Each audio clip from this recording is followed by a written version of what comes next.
नहमदुहु व नसल्ली अला रसूलिहिल करीम अम्मा बाद फ़ाऊज़ु बिल्लाहि मिनश शैतानिर रजीम बिस्मिल्लाहिर रहमानिर रहीम रब्बि इश्रह ली सदरी व यस्सिर ली अमरी वहलुल उक़दतम मिन लिसानी लियफ़क़हू क़ौली।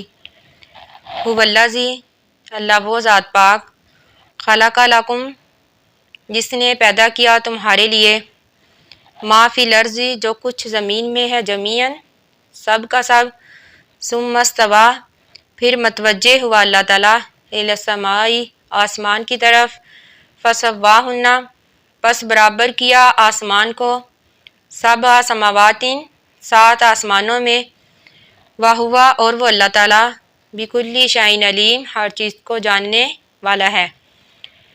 बाज़ उलमा ने सुम्मस्तवा का तर्जमा फिर चढ़ गया अल्लाह ताला आसमान की तरफ भी किया है।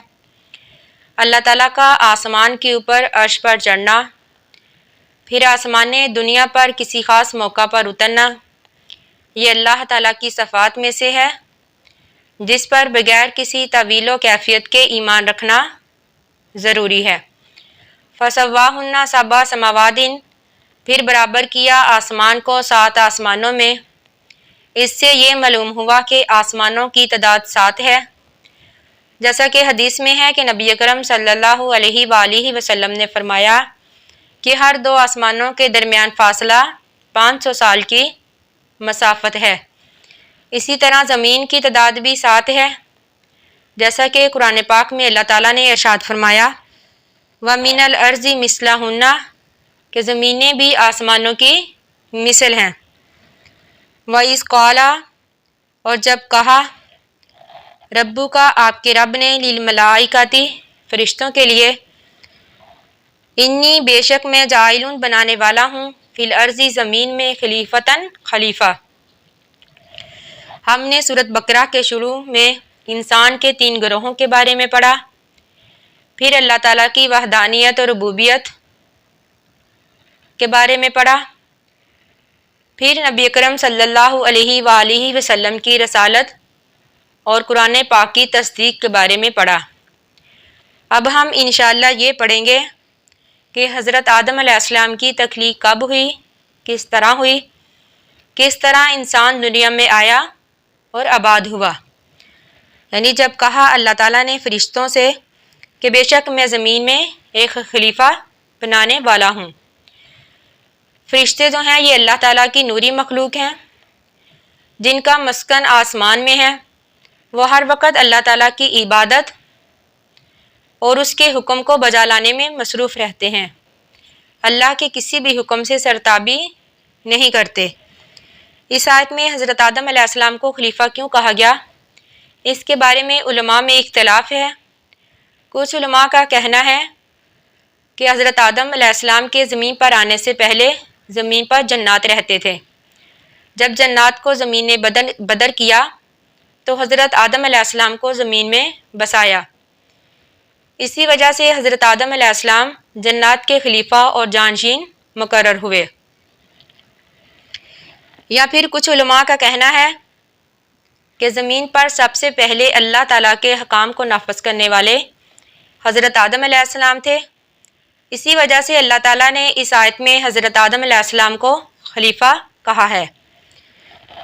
कालू, तो कहा उन्होंने, किसने कहा, यानी फरिश्तों ने, अताजलू, क्या तू बनाएगा, फ़ीहा, इसमें, मन युफ़सिदु, जो फसाद करेगा, फ़ीहा, इस ज़मीन में, व यस्फ़िकुद्दिमा, और बहाएगा खून, व नहनु, और हम, नुसब्बिहु, तेरी तस्बीह बयान करते हैं, बिहम्दिका, तेरी तारीफ़ के साथ, व नुक़द्दिसु लका, और तेरी पाकी बयान करते हैं। काला, तो फरमाया अल्लाह ताला ने, इन्नी आलमु, बेशक मैं वो जानता हूँ, माला तालमून, जो तुम नहीं जानते।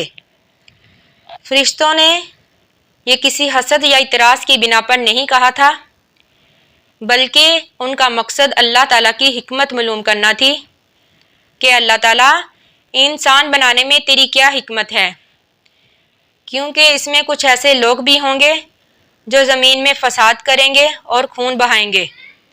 अगर तेरा मकसद तेरी इबादत करना है तो इस काम के लिए हम मौजूद हैं। جو ہر وقت تیری پاکی کرتے ہیں اور تیری تسبیح کرتے ہیں۔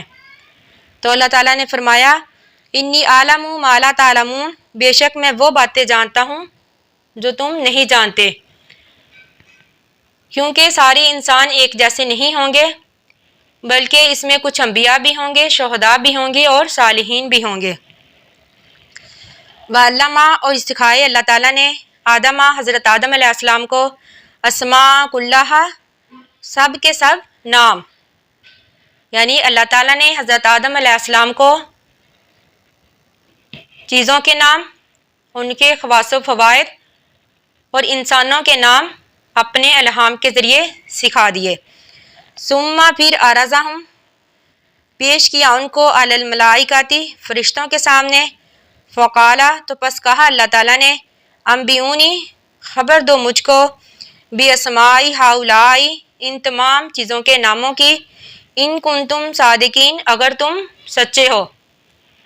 اللہ تعالیٰ نے فرشتوں سے کہا کہ اگر تم اپنی بات میں سچے ہو کہ انسان صرف دنیا میں فساد ہی کریں گے، خون ریزی ہی کریں گے، تو تم مجھے ان تمام چیزوں کے نام بتاؤ جو اللہ تعالیٰ نے حضرت آدم علیہ السلام کو سکھا دیے تھے۔ تو فرشتوں نے آگے سے کیا جواب دیا؟ قالو، تو کہا فرشتوں نے سبحانک، تو پاک ہے، لا علم لنا، نہیں علم ہمارے لیے، الا مگر ما علمتنا، جو تو سکھا دے ہم کو، انکا بے شک انت العلیم الحکیم، بے شک تو جاننے والا حکمت والا ہے۔ قالا، تو کہا اللہ تعالیٰ نے یا آدم، اے آدم، انبئہم، خبر دیجیے ان کو، باسمائہم، ان تمام ناموں کی، فلما، پس جب انباہم، خبر دی ان کو، باسمائہم، ان تمام چیزوں کے ناموں کی، یعنی جب فرشتے نام نہ بیان کر سکے تو اللہ تعالیٰ نے حضرت آدم علیہ السلام کو حکم دیا، تو حضرت آدم علیہ السلام نے ان تمام چیزوں کے نام فرشتوں کے سامنے پیش کر دیے۔ قالا، تو پھر کہا اللہ تعالیٰ نے الم اقل لکم، کیا میں نے نہیں کہا تھا تم سے، انی بے شک میں عالم، جانتا ہوں، غیب السماوات، غیب آسمانوں کے، والارض، اور زمین کے، وعالم، اور میں وہ بھی جانتا ہوں، ما تبدون، جو تم ظاہر کرتے ہو، وما کنتم تکتمون، جو تم چھپاتے ہو۔ اس آیت سے ہمیں یہ معلوم ہوا کہ عالم الغیب صرف اللہ تعالیٰ کی ذات ہے۔ اللہ تعالیٰ اپنے نیک بندوں کو جتنا علم دیتا ہے وہ اتنا ہی جانتے ہیں، اس کے علاوہ وہ کسی غیب چیز کو نہیں جان سکتے۔ اسی لیے ہمارا یہ عقیدہ ہونا چاہیے کہ عالم الغیب صرف اللہ تعالیٰ کی ذات ہے۔ وما علینا الا البلاغ المبین۔